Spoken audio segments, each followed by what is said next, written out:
This is CUNY TV, the City University of New York.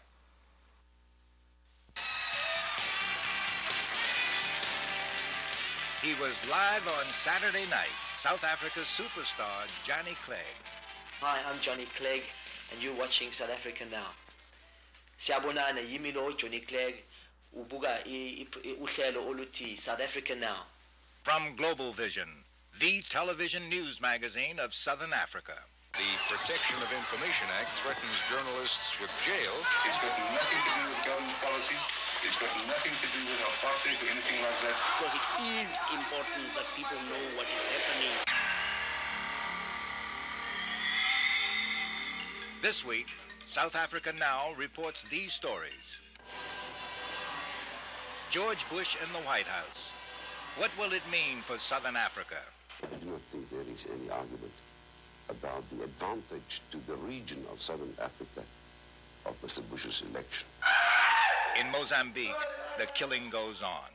We have a report on the trauma of a nation under attack. The United States State Department's report, it had concluded that 97% of the violence in rural areas was being done by this Renamo group.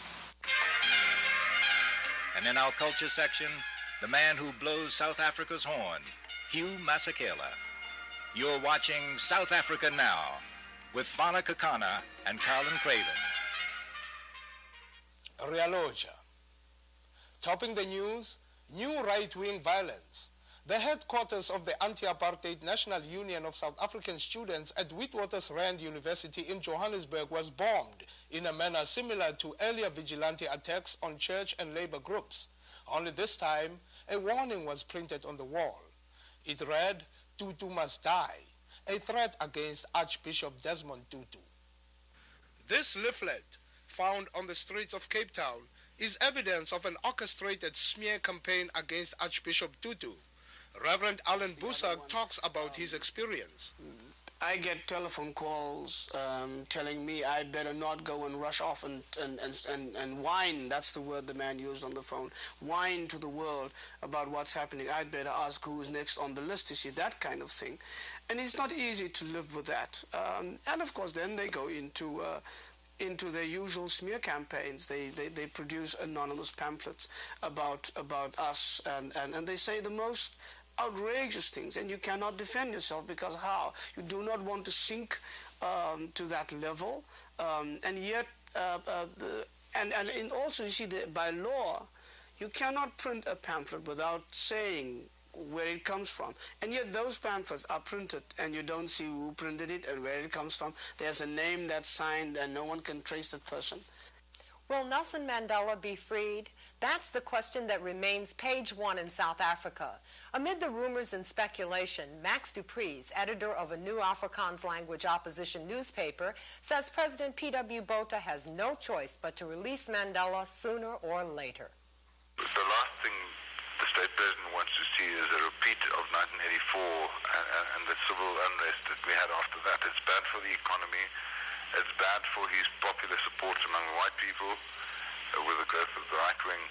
And he knows, and I think everybody accepts, that there will be a tremendous explosion of black bitterness and anger if Mandela was to die inside the walls of a prison. Max du Preez started this newspaper, Vrye Weekblad, The Independent, after meeting members of the African National Congress in 1987 in Dakar, Senegal. He was a member of an Afrikaner delegation, seen here in a PBS Frontline documentary. I don't want to suggest that the Afrikaners will have to stop being Afrikaners. I will never stop being an Afrikaner. I mean, my friends in the right wing would probably not agree with me. I think I'm a very good Afrikaner. Du Preez told us about the response his new weekly is getting. The reaction has been overwhelming on the one side, which confirmed our idea that there's a huge need for a new voice in the Afrikaans language that would be anti-apartheid and for a non-racial democracy. But at the same time, we've had lots of threatening phone calls from the extreme right wing. Our next story involves the implications of George Bush's victory for U.S. policy towards South Africa. First, the South African Broadcasting Corporation reports the euphoric reactions of the state president and the foreign minister. In his message to Mr. Bush, South African State President P.W. Botha said he hoped that Mr. Bush's leadership would add to the protection of the rights of smaller countries in the community of nations. Mr. Botha added that he hoped that relations between South Africa and the United States would strengthen.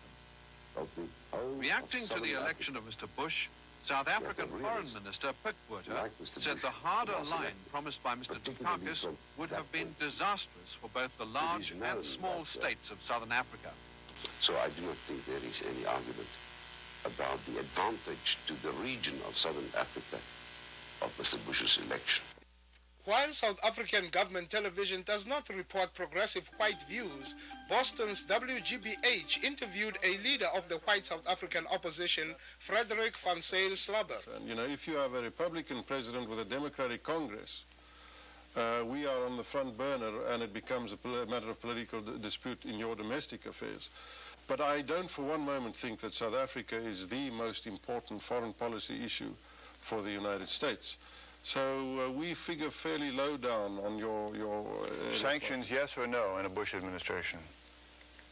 Well, if you listen to President Bush or Vice President Bush, there's no question of him escalating the sanctions.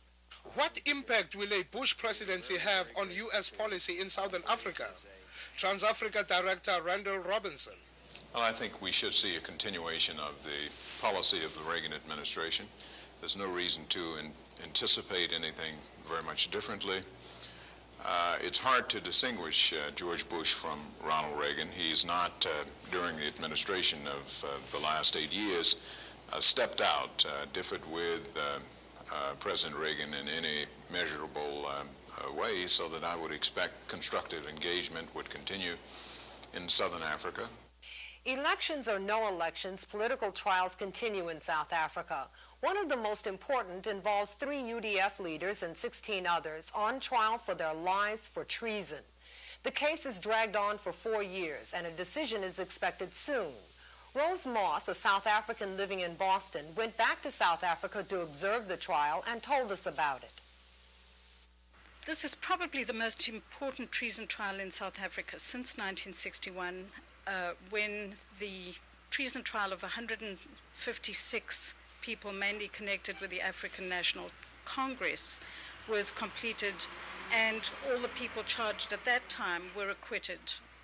The charges in this case are very similar, and the type of evidence being brought is very similar, and the evidence seems to act on the assumption that if there's any protest and it gains a mass following, it is by gaining a mass following treasonous.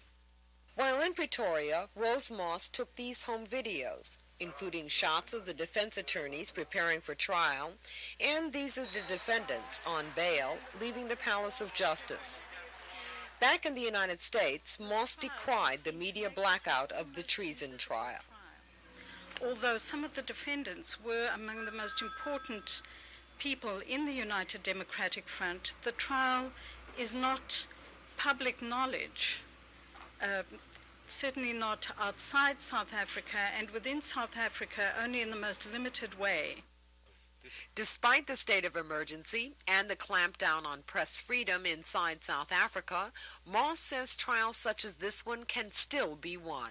There are a significant number of people in South Africa, in the legal community, who are using what tatters of the rule of law remain to defend human rights. And they're astonishingly successful, partly because of the legalistic nature of the apartheid system. They find loopholes, and those loopholes become real. You are watching South Africa Now, the world's only weekly program featuring news, background reports, and cultural segments from Southern Africa, a program where all voices of the region can be heard. I think South Africa Now is a crucial program at this point in time because the information clampdown, the press censorship, the kinds of propaganda war, which is reaching quite a crescendo at the moment, prevents any kind of unbiased or objective reporting of what's going on. I think that it's presenting issues in a reasonably accurate and fair way.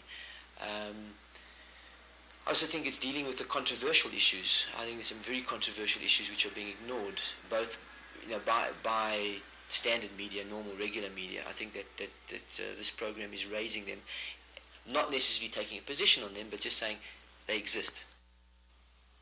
There used to be a popular song about dancing cheek to cheek in Mozambique. Today, even the rhyme is obscene, as news of people's faces being mutilated by a shadowy terrorist organization gets attention in the world's press.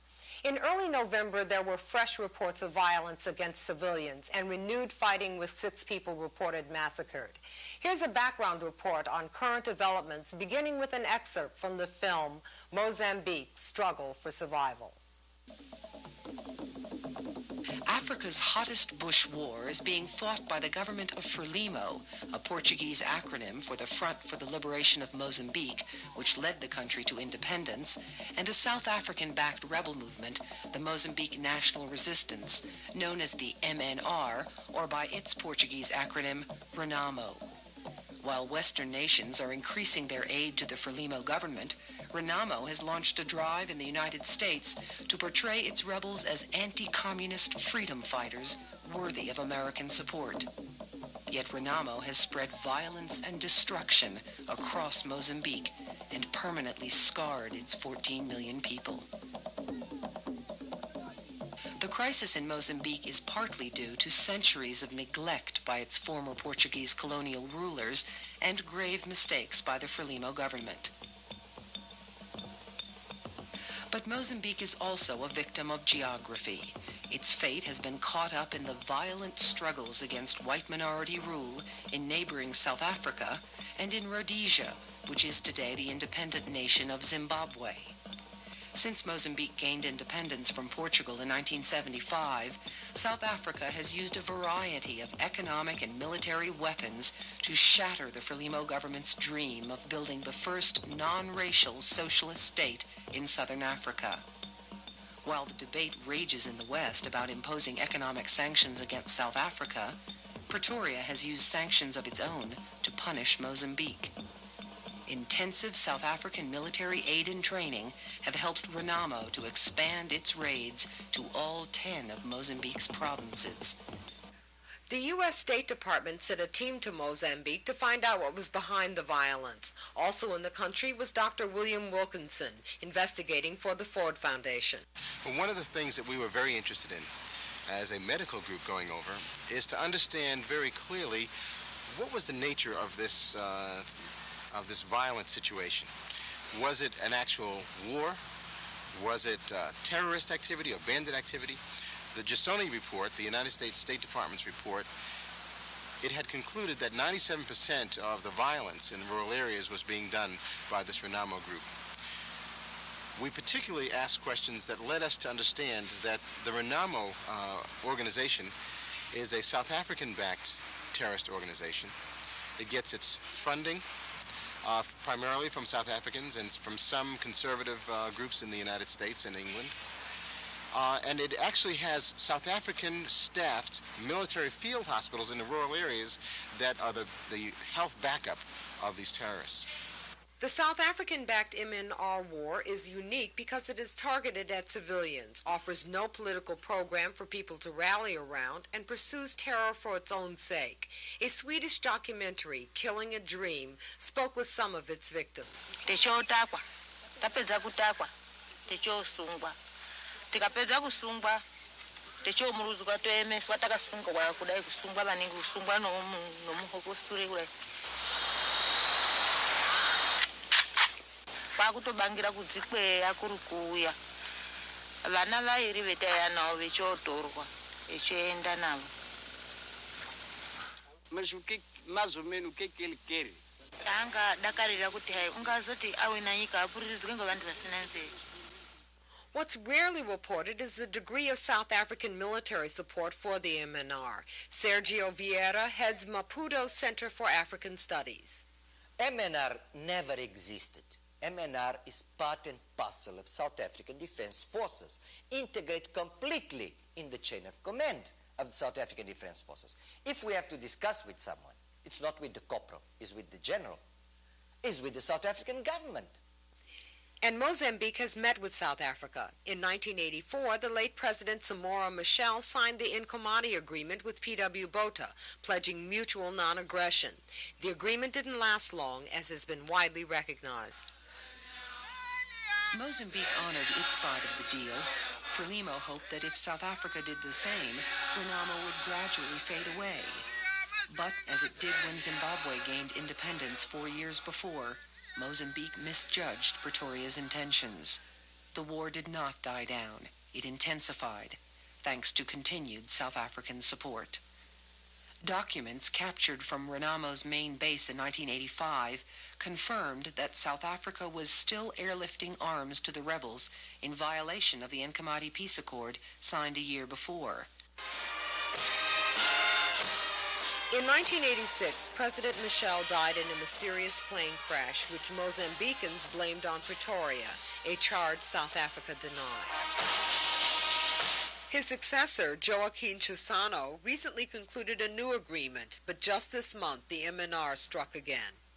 When President Botha met with President Chissano in Songo, and General Magnus Malan was present, Minister for Defense, they reiterate their commitment to support the Nkomati Agreement. I would say that in this I have a sense of déjà vu, that these kind of statements, they are positive, but I have to see their implementation. And up to now, there was no implementation. Propaganda films like this one, distributed by a Washington-based right-wing lobby group, promote the MNR's image in conservative circles. Reportedly, an advisor to George Bush claims the president-elect will pressure the Mozambique government to negotiate with the MNR. They are opposed to Frelimo government in what grounds? What are they looking for? Are they looking for free enterprise? If they are looking for free enterprise, why are they destroying the free enterprise that exists in the country? Are they looking for scholarization of the children? Why they have destroyed 1/4 of the schools that we have created in the country? Are they advancing with the project to have elections? Why they killed the MPs who are elected? Why they try to prevent elections? What they are looking for? What kind of discussion? But as the war persists, Mozambique, one of the poorest countries in the world, struggles to survive. Its president, Joaquim Chissano, says its fate is tied to the future of South Africa. They have nothing to demand from us. We, on the contrary, because we are part of the international community, we have something to demand from them, is that apartheid be abolished. Because this is the cause of destabilization. In the weeks ahead, South Africa Now will continue to report on other aspects of the Mozambican conflict. South Africa Now will be seen every week at this time. Coming up next, our cultural segment featuring the best music, film, drama, and artistic expressions from Southern Africa. South African music is as diverse as music anywhere, but one musician has achieved and sustained an international reputation for more than 25 years. He's a horn player with a string of hits and a heart full of hope. His name is Hugh Masekela. Hugh Masekela, one of South Africa's most accomplished musicians, has been exiled from his homeland for the past 28 years. There's a train that comes from Namibia and Angola. There's a train that comes from Zimbabwe and Zambia. There's a train that comes from Malawi, from Mozambique and Swaziland.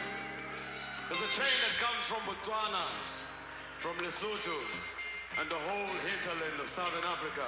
And this train carries with it young men and old men of African origin who come and work on conscription contracts in the gold and mineral mines of Johannesburg and its surrounding metropoli.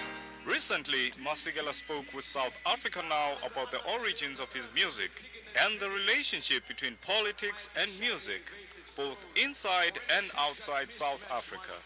Well, I started in music when I was 6 years old. I came from a family of people who were big jazz fans.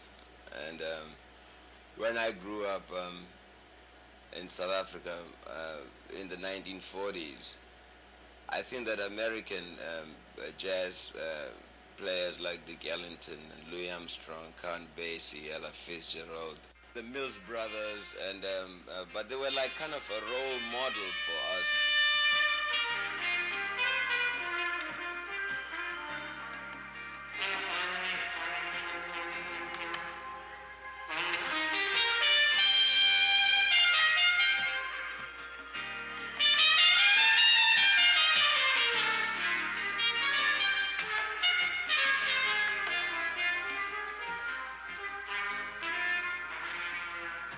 South Africa has always been a very musical country. So it would be natural, I think, that under the oppressive situation, if somebody came from, the music business that is there today, and he came overseas, you would always have to reflect on what's happening at home. And any songs from South Africa that are traditional always describe the plight and the condition of the people.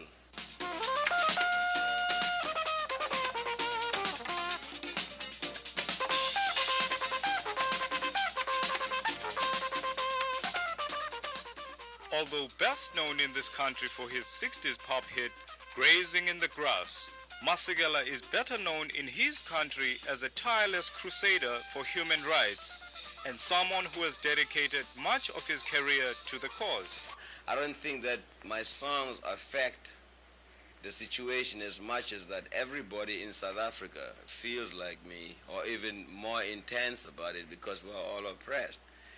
And it's just a natural part of us to be politicians and to be in politics, because if you are in a plantation with shackles on your feet, and you sing about your condition, and there happens to be a recording, and you come up there and I've shackled my feet, and you say, well, how did you come about singing this kind of songs? And I go, clang, clang, clang, and ring my chains if you don't catch it by then, Recently, for example, Masekela performed at an awards dinner honoring Zimbabwe's President Robert Mugabe for his work in combating world hunger. Masekela appeared with another South African exile, his ex-wife, Miriam Makeba.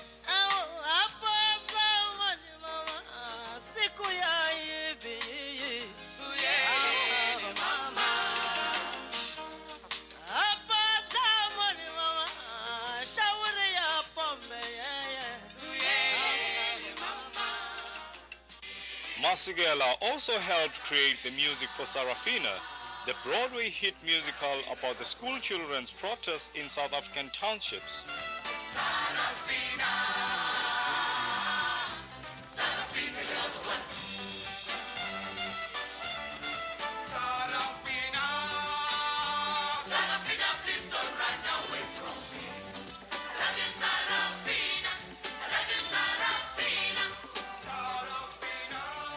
I think that the battle basically is going to be won by the people at home. They are the ones, especially the kids in 1976. Everybody thought that by now it would be over, but we're looking at the 13th year where they're still digging in.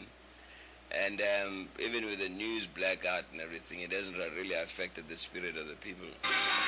Masekela says his musical interests still lie in an artful combination of South African and American sounds. We've been sort of trying to reach back to where we started, because when I came here, people couldn't really play Mbaganga, the township music, and I was a jazz player, but I could show them the changes. So we came up with some kind of a hybrid that was like township music, and it also had sort of an uptown jazz feel. And my first album, the Americanization of Ooga Booga, was sort of that hybrid, but that's what really introduced me to the United States.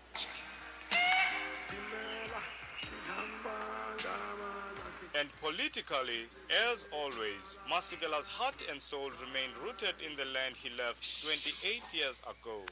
I don't think anything that we do over here can match the sacrifice of the people at home, especially the ones who are in jail and the ones who have lost their lives.